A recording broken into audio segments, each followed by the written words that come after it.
नमस्कार, आप एचएस बिहार देख रहे हैं। मैं हूं अक्षय आनंद। आज बिहार और नेपाल के सीनियर पदाधिकारियों के बीच एक अहम बैठक हुई है। बैठक विधानसभा चुनाव के तीसरे चरण, जिसमें कि ज़्यादातर सीमावर्ती जिले आ रहे हैं, इसको लेकर के हुई। बिहार के सीमावर्ती जिलों के सीनियर अधिकारी इसमें मौजूद रहे। आपको बता दें कि बीते दिनों बिहार नेपाल के रिश्ते थोड़े तल्ख हो गए थे। घुसपैठ की खबर और मारपीट की खबर बराबर आ रही थी। सीमा पर भी विवाद चल रहा था।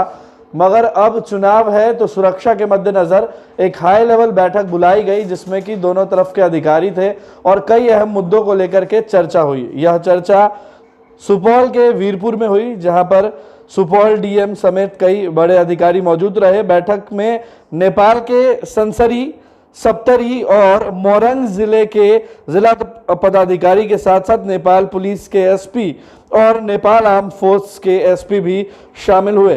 बैठक में सुपौल के जिलाधिकारी के साथ साथ सुपौल एसपी मनोज कुमार, अररिया डीएम एवं एसपी हृदयकांत, मधुबनी जिले के फुलपरास से डीएसपी प्रभात कुमार शर्मा भी शामिल हुए।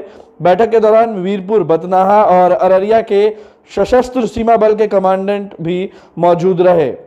बैठक में सीमा के उस पार से किसी भी अवांछित तत्व के प्रवेश पर पूर्णतः निषेध लगाने की जवाबदेही पर भी भार दिया गया और इसमें नेपाल के सीनियर अधिकारियों को भी अहम जिम्मेदारी सौंपी गई है। इसके साथ ही नेपाल से आए उच्च अधिकारियों से इस बात की अपेक्षा की गई है कि आगामी तीसरे चरण के चुनाव के दौरान सीमा पर किसी तरह की घुसपैठ ना हो। आगे आप सुनिए कि सुपौल डीएम महेंद्र कुमार, एसपी मनोज कुमार और 45वें बटालियन एसएसबी वीरपुर के कमांडेंट एचके गुप्ता ने मीडिया से बात करते हुए क्या कुछ कहा।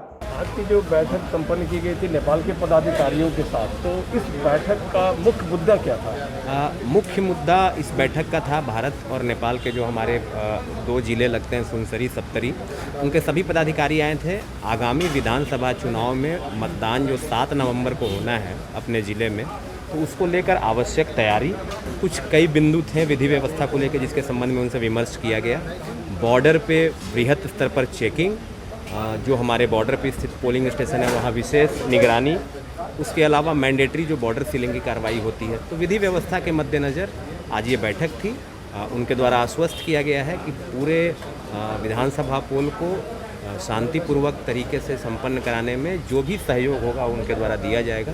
तो हमें विश्वास है कि उनके सहयोग से हम इस बार शांतिपूर्वक माहौल में चुनाव संपन्न कराएंगे। जो चुनाव के जस्ट पहले हम लोगों ने किया है, इसके पहले हमारे सब डिवीजन लेवल की बैठक हो चुके थे। ये डिस्ट्रिक्ट लेवल का बैठक था, जिसमें सप्तरी, सुनसरी और मोरंग डिस्ट्रिक्ट के सीडी और एसपी लोग आए थे। हमारे तरफ से अररिया, सुपौल और मधुबनी के डीएमएसपी और रिप्रेजेंटेटिव थे।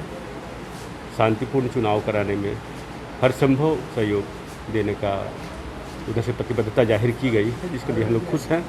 और जो हम लोगों ने यहाँ पर बैठक में बातचीत की है, वो ग्राउंड लेवल पर एसएचओ लेवल तक बात जाए, इसको हम लोग इंश्योर करेंगे। ज़्यादा लंबा समय है इलेक्शन आने का इस सीमा पे, उतना लंबा चैलेंज भी है और उस चैलेंज को हमें काउंटर करना है। इसलिए नेपाल के साथ हमारी मीटिंग हुई है ताकि संयुक्त रूप से मिलकर हम ऐसी रणनीति बनाएं ताकि सीमा पर किसी तरह का अवैध घुसपैठ या उपद्रव ना हो या स्मगलिंग ना हो, जिसके कारण बिहार का चुनाव प्रभावित हो। जैसा कि आप जानते हैं कोविड-19 चल रहा है और ये चुनाव कराना भी बहुत बड़े चैलेंज का काम है। धन्यवाद।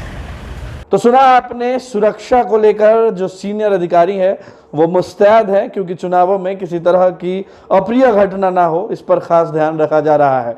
खासकर नेपाल से सटे हुए जिलों में नेपाली घुसपैठ और कोई और विवाद ना उत्पन्न हो जाए, इसका ध्यान इन जिलों के सीनियर अधिकारी रख रहे हैं। आप एचएस बिहार के साथ बने रहे। हर खबर, हर अपडेट आप तक हम पहुंचा रहे हैं।